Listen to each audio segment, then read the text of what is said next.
Bonjour ou bonsoir fidèles téléspectateurs, ça dépend à l'heure à laquelle vous allez nous suivre, mais d'ores et déjà je vous souhaite la bienvenue sur la radio-télévision nationale congolaise et surtout sur ce plateau spécial Fête des parents. Et bien entendu, cette émission est faite en marge justement du 1er août qui est une date dédiée aux parents vivants et morts. Je ne suis pas toute seule sur ce plateau, je suis avec mon estimé confrère Pépito Ngoudier. Bonjour ou bonsoir Pépito. Bonjour ou bonsoir Virginie. Voilà. C'est un plaisir de partager ce plateau avec toi. Voilà, le plaisir est réellement partagé. Fidèles téléspectateurs, je vais lui laisser, bien entendu, la latitude de présenter nos invités. Je vais commencer à mon extrême droite. Monsieur Valérien Moudoy, qui est administrateur, directeur funéraire d'une nécropole de la place, on en parlera. Et tout au milieu, c'est monsieur Roger Kapalaï, sociologue, que je retrouve après des années. Et à l'extrême gauche, à mon extrême gauche, donc à droite de Roger Kapalaï, monsieur Stanley Soki, chef de bureau à la division urbaine de l'intérieur et sécurité. Intérieur et sécurité. Voilà, c'est avec ces trois personnalités que nous allons passer cet instant. Mais du coup, j'ai envie de vous poser la première question. Est-ce qu'on y va? D'accord? Nous sommes là. Avec la permission de Virginie, justement. Autorisé. Merci, madame. Alors, la première question, c'est de savoir, pour vous, qu'est-ce que ça vous fait de savoir qu'il y a une journée réservée aux parents morts et vivants? Qu'une journée leur soit accordée. Personnellement, ça m'a toujours étonné. Pourquoi devrait-il y avoir une journée dédiée aux parents morts et vivants? Quand nous regardons dans la panoplie des Nations Unies, il y a plus de 510 journées mondiales sur l'année. Et le 15 mai, c'est la journée des familles, journée mondiale des familles. Oui. On aurait dû prendre le 15 mai pour les familles donc, qui sont encore vivants, et le 1er août pour les morts. Pour la simple raison que vous vous rendez compte ce jour-là, je me suis toujours dit, mais comment font-ils pour, d'un côté, aller honorer les disparus? La première partie de la journée? Mais non, puisque déjà, si vous devez partir d'Mboudi vers la nécropole, vous avez toute la journée, oui, avec les embouteillages. Comment vous aurez fait? Ah, c'est vrai. Donc voilà, c'est ça qui m'a toujours étonné. Mais il faut faire avec, nous sommes au Congo, il faut faire avec. Moi, je pense que par moment, il faut s'arrêter et se voir où est-ce que je sors, d'où est-ce que je viens. C'est alors qu'on se souviendra que je suis né d'un parent, vivant ou mort. S'il est vivant, je vais lui rendre visite. S'il est mort, je vais dans son village, qui est le cimetière, oui, je vais entretenir sa maison. C'est comme ça que je pense que la simple souvenir et la réflexion des pensées de mon origine. C'est pourquoi... Donc, contrairement à M. Modé, vous ne trouvez pas de Je pense que, contrairement à lui, qui vous dirait qu'on sépare les jours, je pense que si vous n'avez pas un parent mort, qu'est-ce que vous ferez à ce jour-là? Vous devez rendre celui qui est vivant visite. Voilà. C'est pourquoi il y a lieu de combiner les deux. Sur un point de vue sociologique. Merci beaucoup. Moi, merci beaucoup. Je pense que cette journée, elle est nécessaire. Elle s'inscrit dans la logique de l'organisation de la société. La société qui a ses normes, qui a ses prescrits, et si un élément, une situation est déjà acceptée comme une norme, et à ce moment-là, cet élément, cette situation devient une convention. Et à cette convention, les membres de la société sont obligés de pouvoir s'inscrire.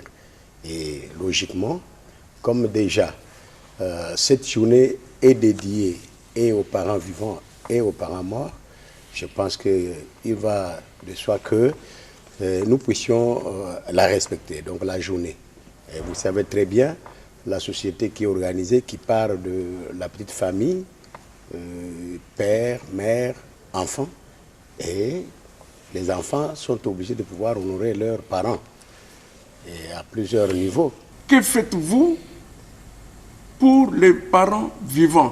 Parce que déjà pour les parents morts, on sait ce qu'on fait. On en reviendra là-dessus. Mais pour les parents vivants, qu'est-ce qu'on fait? On ne demande pas que ce soit des journées fériées à tout prix, non. Oui. Mais c'est une journée à laquelle on peut méditer, on peut penser aux parents, leur faire parvenir un petit cadeau et autres. Je ne vois pas le mal qu'il y a là. Mais le problème, c'est de faire un mélange. Les morts. Vous savez qu'on nous dit parfois qu'il faut inhumer les enfants les avant-midi. Oui, oui. Mais le temps de quitter les morgues, est-ce qu'ils arrivent les avant-midi? Mais ça, c'est un cas qui est spécifique à la ville de Kinshasa, avec les problèmes de transport que nous connaissons. Ailleurs, c'est peut-être pas on peut toujours bouger.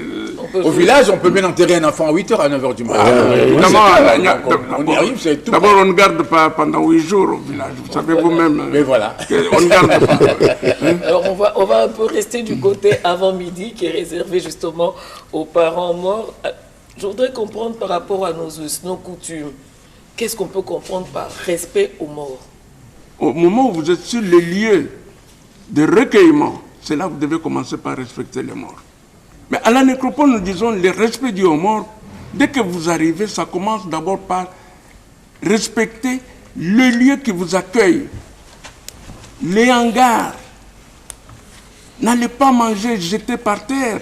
Vous commencez déjà à salir les lieux qui vous accueillent. Qu'est-ce qui prouve que vous allez respecter sa dernière demeure? Le respect dû aux morts aussi interdit de sortir des insanités, des insultes et autres. Et là, ça dépend des tribus. Non, il n'y a pas une culture. Il n'y a pas une tribu qui demande d'insulter. Il n'y en a pas. Au village ou dans nos sociétés traditionnelles, le respect aux morts est vraiment total. Oui. Parce que... Total, c'est-à-dire? C'est-à-dire que, imaginez-vous au village, quand vous avez un corps qui est encore pendant, les gens ne mangent pas. Parfois, les gens ne se lavent pas. Donc, on est vraiment sur les lieux du deuil et on respecte, on est là jusqu'à l'enterrement. Okay. C'est quand seulement on a enterré que les gens peuvent manger, ils peuvent peut-être faire autre chose. Mais par contre, danser. Oui, mais par contre, mais les chansons à danser, là, il y a des chansons funéraires. Chants funéraires. Voilà. Oui. Alors, donc, et des danses funéraires aussi. Voilà. Voilà. Parce que ça rentre dans les rituels. Par contre, quand vous êtes dans la ville, surtout comme Kinshasa, mais là, il y a beaucoup de choses. C'est-à-dire qu'il y a des mélanges de cultures, il y a les comportements qui sont un peu variés. Et ces comportements-là mettent en doute, n'est-ce pas, le respect dû aux morts par rapport à ce que M. Valérien vient de dire. C'est pourquoi on observe, et ça étonne, surtout pour les conservateurs des traditions, ça étonne que quand il y a un cas de décès et qu'il y a un cas de mort, on se comporte comme si c'était une ambiance normale, comme si c'était une fête. Mais non, c'est ça la question d'ailleurs. Est-ce que réellement, à ce moment-là, on peut dire que nous restons dans la philosophie bantou? La philosophie bantou qui veut dire les morts ne sont pas morts. Ils sont toujours avec nous. Parce que dans la philosophie, on dit il est avec nous, donc on les considère. Même si nous allons l'enterrer, il est toujours avec nous. Mais dès lors qu'on danse, on fait tout, on chante n'importe quoi, c'est pourquoi il s'étonne. Il dit est-ce qu'il y a du respect dû aux morts? Pire encore, là où on va laisser les morts, les villages des morts, mais c'est catastrophique. On va en parler peut-être au courant de l'émission. Mais quels sont les garde-fous justement, puisque ce sont des coutumes qui se sont installées et pourtant les ancêtres sont toujours avec nous? Non, ce ne sont pas des coutumes. Non. Des habitudes. C'est des habitudes qui sont... Allez, quand vous allez dans un cimetière, vous marchez sur les tombes. Est-ce que vous trouvez ça normal? Est-ce que vous trouvez normal? Moi, je prie toujours, je dis, s'ils vont dans certains cimetières où les tombes ne sont pas solides, vaut mieux même qu'ils tombent, on les enterre. Oh là là. Mais justement, là, justement, ça me pousse à vous poser. Parce que vous ne respectez pas les morts. Mais la poser principalement à monsieur le chef de bureau de l'intérieur. Merci, je crois que... La question, c'est allez, on a parlé de Kinshasa, on parle de tradition, on parle de culture. quand on regarde Kinshasa, c'est vrai, on se rend compte que c'est quand même c'est comme une sorte de melting pot, c'est un mélange de cultures. On ne sait plus aujourd'hui définir ce qu'est réellement la culture quinoise, tellement elle est confuse, un mélange qui n'est pas savant, on va dire. Mais vous êtes au contact permanent du côté des vivants. Hein. Monsieur Modo, il est du côté lui, il vit avec les morts, mais vous êtes du côté des vivants. C'est le comportement qu'on déplore. Alors, chez les vivants, ceux qui se comportent mal, ce sont les vivants. Vous vivez ça au quotidien. Est-ce qu'on peut dire aujourd'hui qu'à Kinshasa, les morts ne sont pas respectés? Dans le Code des droits civils, à l'article 16, on dit que, même dans notre Constitution, que la personne humaine est comment? Sacrée. Ça doit être aussi pour les vivants. Vous allez observer que nous-mêmes, nous n'aimons pas notre propre corps. Je prends un exemple. Nous qui empruntons des bus, on a disposé 4 places. Mais il suffit que le receveur dit, non, bon, voilà 5 là-bas, et ça la nini.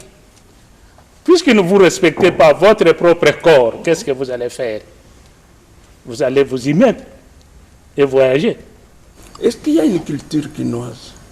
Mais justement, parce que la culture doit partir d'un peuple. Oui. Or, à Kinshasa, je me pose la question, quel est le vrai peuple habitant de Kinshasa? Je disais justement. Et à ce moment-là, nous irons chercher ce peuple-là et voir quelle est sa vraie culture. Oui. Auquel cas, ils se greffent sur leur culture autant d'autres cultures oui. ou d'autres sales habitudes. Usages, voilà, des usages, on va dire, oui. Je ne sais pas. Oui, C'est ça la question. Moi, je vais laisser au prof. Merci. Moi, je reviens sur le melting pot. Oui. Mais ça, il y a eu toute une étude, des études qui ont été consacrées à cela, au Chicago, aux États-Unis d'Amérique, où on a étudié les immigrés. Okay? Les immigrés, mais partant de ghettos vers melting pot. Oui. Alors, qu'est-ce qui se passe? Donc, ça dit qu'on organisait de petits territoires pour d'abord garder ces gens-là et savoir leur dire, les préparer à venir s'intégrer dans la grande société. Dans la grande société. Donc, on prépare les gens d'abord pour venir s'intégrer dans la ville. Mais est-ce qu'à Kinshasa, il est le cas? À ce moment-là, quand on les préparait à s'intégrer, c'est-à-dire qu'à changer ce qu'ils avaient comme idée et avoir peut-être une culture, un modèle culturel qui est capable de pouvoir, n'est-ce pas, contenter tout le monde. Mais aujourd'hui, il y en a qui se retrouvent dans ces modèles culturels. Mais il y en a, comme l'administrateur ici, il est vraiment sceptique. C'est pourquoi nous voyons, par exemple, au lieu de deuil, et même jusqu'à l'enterrement, nous voyons qu'il y a beaucoup de désordre, au lieu que ce soit un ordre, au lieu que ce soit un respect, au lieu que ce soit une dignité à rendre à celui-là, et ça pose problème. Et oui, à Kinshasa, il y avait une telle organisation qu'on appelait aussi l'administration de la cité.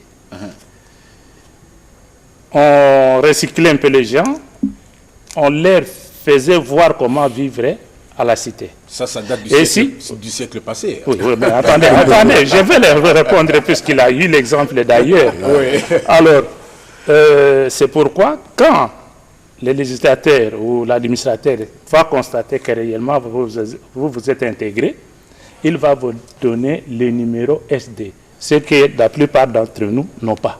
Oui. C'est-à-dire nous ne convenons pas à être citadins. Okay. C'est nous qui avons salé. Si vous n'avez pas, si parmi nous, il n'y a personne qui a le numéro de SD, qu'il rentre au village. En tant qu'agent de la division urbaine, intérieure et sécurité, ce qui se passe à Kinshasa, est-ce que vous avez déjà fait le constat que ça se passait ailleurs, dans d'autres provinces ou sous d'autres cieux, ce comportement est-ce que ça n'a pas changé que nous sommes en train de déplorer d'ailleurs? Le comportement, c'est des mimétismes que nous venons d'apprendre sur ceux qui viennent. Vous voyez que Kinshasa n'était pas conçu pour accueillir les nombres qu'il y a aujourd'hui. Les gens viennent, la base était l'agriculture, mais sommes devenus de plus en plus paresseux. Nous voulons habiter Kinshasa et amener ce que nous avons appris là-bas. Puisque l'homme ne peut jamais outrepasser ce qu'on lui a enseigné ou ce qu'il a appris. Quand vous allez dans les centres-villes, dites-vous bien que là, il est difficile de contrôler le comportement. Je suis désolé de dire, surtout des jeunes. Il est difficile. Ouais. Oui. Et puis d'autant plus que, qu'est-ce qui favorise ça dans ce pays ici? Je n'ai jamais vu. Tout cercueil est censé être fermé hermétiquement, sauf au Congo. On vous amène des cercueils qui ne sont pas fermés. C'est pourquoi les jeunes gens prennent les couvercles et commencent à courir pour exiger de l'argent. C'est quelle culture ça? Non, c'est quelle culture? Oui. Vous voyez? Mais, mais si à partir de la morgue, on refermait les cercueils hermétiquement avant de donner à la famille, ça n'arriverait pas. Ouais. Moi, je pense qu'on peut récupérer une génération en amenant la réforme dans notre système éducatif. Comment ça? Réintégrer la leçon que nous avions eue à notre temps, morale. La leçon morale où on nous enseignait le respect des biens publics, le respect des aînés, par exemple. Il faut respecter les morts. Nous, quand on grandissait, arriver même au lieu de deuil, c'était inconcevable. Mais aujourd'hui, ça leur porte peu. Mais au-delà de ça, oui, mais au-delà de ça, il y a bon, l'éducation, le système éducatif, tout ça, oui. Mais le problème aussi, c'est, parce que nous parlons des parents, mais des parents vivants. Les enfants n'imitent voilà, les parents vivants, ces parents-là sont qui députés. Oui. Mais est-ce que le parent qui est député là, est-ce qu'il a déjà conçu une loi? Il a cherché à créer une loi? Les lois existent. Sur l'enterrement, tout le comportement des citoyennes et citoyens pendant les veillées mortuaires, c'est de la tête à la pudeur. Qui va appliquer? Celui qui doit appliquer est diacre dans une église. Pensez-vous qu'il pourra se sanctionner lui-même? Non, c'est pour dire qu'il y a ce problème-là. Il peut y avoir, si pas des lois, des ordonnances, ainsi de suite, mais est-ce que c'est d'application? Je voulais compléter qu'il y a des lois, mais des lois qu'il faut réadapter, il faut réviser les lois. Il faut qu'il y ait des disciplines. Allez, si chaque cimetière avait un cahier de charges de discipline, vous verrez que ceux qui montent sur les sépultures des autres ne le feraient pas. Or, au jour d'aujourd'hui, vous pouvez interdire à quelqu'un, respectons la sépulture qui est là, on va t'envoyer promener. Vous voyez? Donc, s'il y a vraiment une discipline dans tous nos cimetières ici, les morts seraient respectés. Entretenir la sépulture de votre cher disparu. Vous devez réfléchir la sépulture de votre cher disparu. N'attendez pas le 1er août. N'attendez pas seulement le 1er août. Si les gens revenaient, mais ils respecteraient les morts. Et vous verrez que tous ces cimetières seraient, si pas propres à 100%, mais au moins, les gens comprendront que là, on respecte les morts. La loi sur les inhumations et tout ça date de 1917. Ah. 1914. 14 et tout ça. Est-ce que ce n'est pas parlé du siècle passé tout à l'heure? Alors, donc, vous avez parlé du siècle. Alors, donc, vous imaginez qu'il y a des parlementaires, mais ils ne savent même pas qu'ils vont mourir.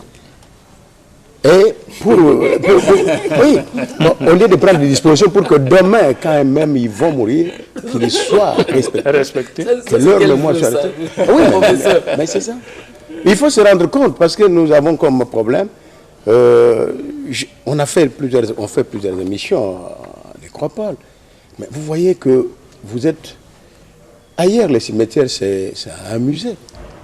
Oui. Et ça fait rentrer de l'argent. Oui. Oui. Mais ici, on ne sait pas quelle est l'importance du cimetière sur le plan même financier, sur le plan économique. Il fallait que l'État vienne maintenant faire la symbiose et donner la ligne de conduite, notamment à travers des lois qui puissent, n'est-ce pas, réglementer les systèmes d'animation, l'organisation des obsèques, etc. Mais sinon, en tout cas, nous allons rester toujours dans la même logique, dans les mêmes plaintes et tout ça.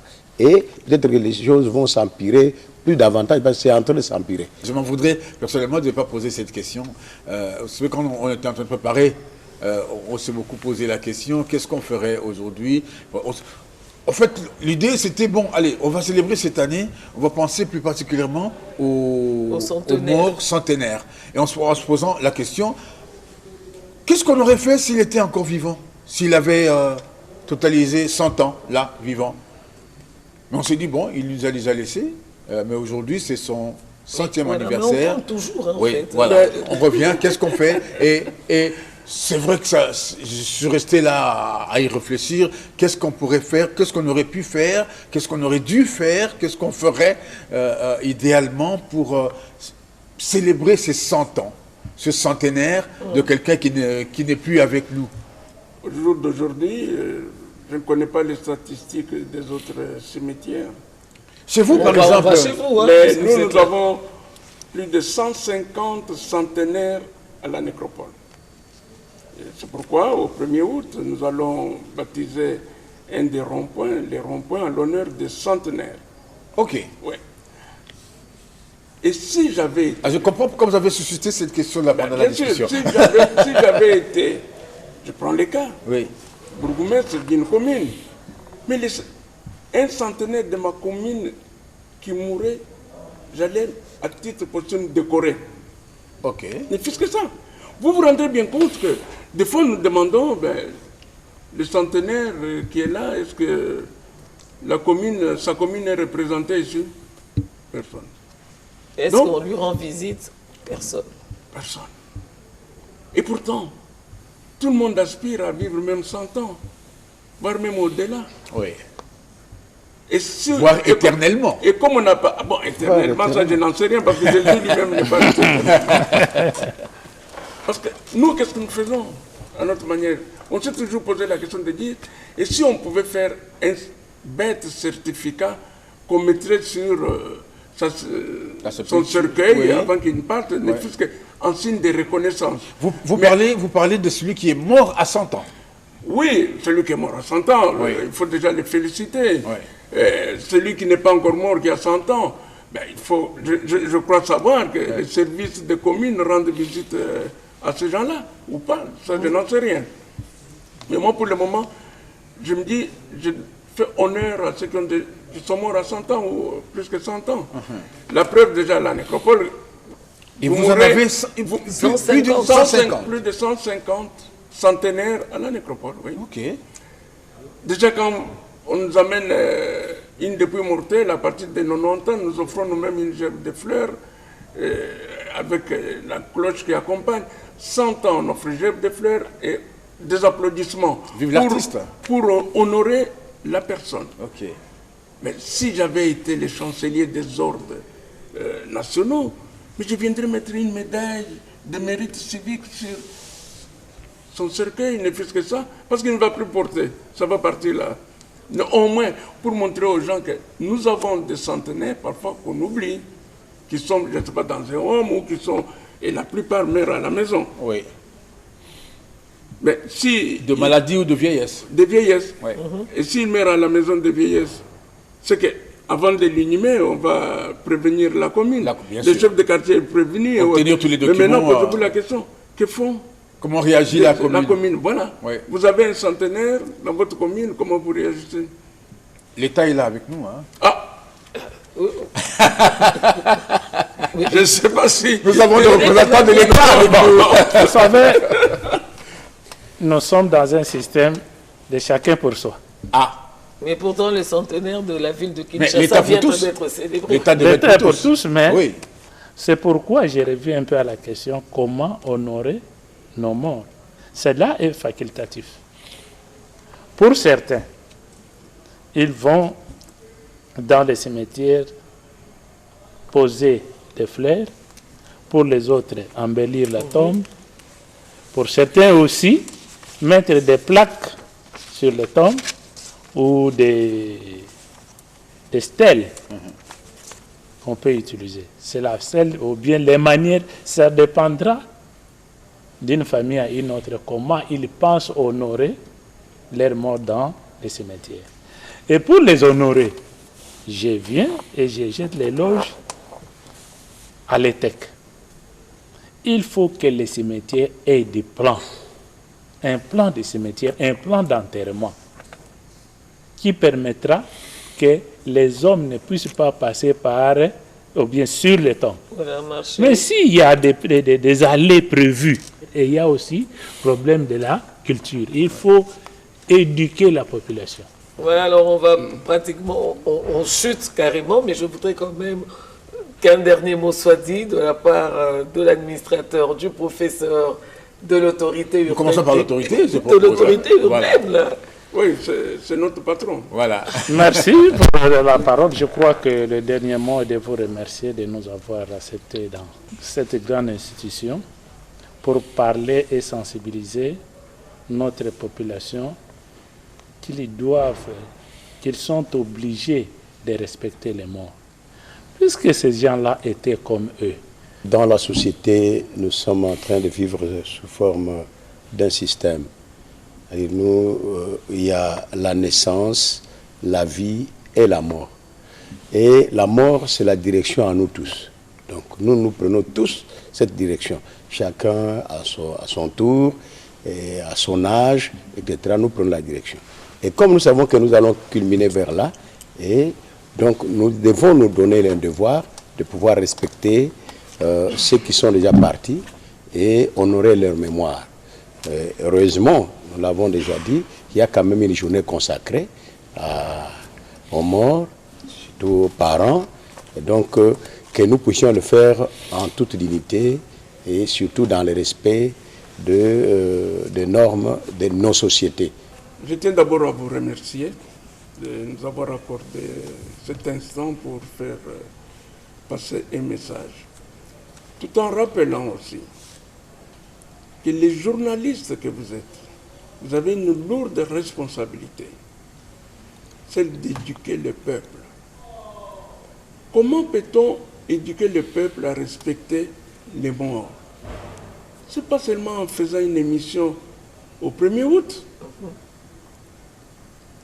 Je n'ai jamais vu en pleine année des journalistes venir dire pouvons-nous réaliser une émission parce qu'on aimerait faire passer tel message sur ça. Non, on attend au 1er août. Mais le 1er août, rares sont ceux qui écoutent. Quand nous disons, les journalistes peuvent venir. Tout à l'heure, le professeur a dit qu'ailleurs, les cimetières sont des lieux touristiques. Et nous, dans notre charte, nous avons décidé de faire à l'ombre de la nécropole un lieu touristique. N'en déplaise à certains petits esprits qui vont faire des photos pour dire que voilà ceux qui prétendent être modernes. Il n'y a pas de pierres tombales sur la sépulture de Papa Wemba. Mais c'est à la famille déplacée, ce n'est pas la nécropole déplacée. D'abord, il ne s'est même pas présenté. Je ne sais pas si c'est un journaliste, mais je ne crois pas. Il ne s'est même pas présenté, donc un truand. Non, c'est vrai. Si on apprend aux gens que faites de ce lieu-là, de tous les cimetières dignes, je dirais, des lieux touristiques, vous pouvez aller faire des émissions, faire passer. Ça ne se fait pas tout ailleurs. Vous savez ce qui m'a plus frappé, c'est quand je vis au Chili, comment on était en train de faire une fête pour les centenaires morts. Je suis resté stupéfait. Il était 2 heures du matin. Alors je me suis dit, je ne peux pas dire à quelqu'un qu'à 2 heures du matin, je suivi telle émission parce qu'on dit, voilà, il est en train de parler avec les morts. Donc, je voulais seulement dire merci, mais les journalistes que vous êtes, faites aussi cet effort de l'éducation, on venait d'en parler, la morale civique, c'est à tous les niveaux.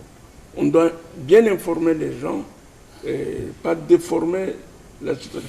Quand on ne connaît pas, on va à la source, poser des questions et apprendre. Merci. Merci à vous surtout, monsieur l'administrateur. Merci, le professeur Roger Kapalay. Merci monsieur Stanley.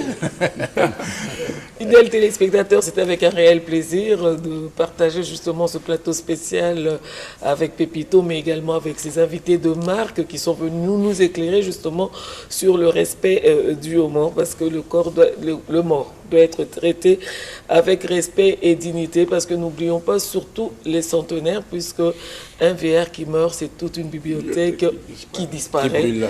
Ouais. Et voilà, et puis c'est comme ça qu'on est un peu perdu dans toutes ces connaissances, dans tous nos agissements, surtout quand on parle du côté deuil.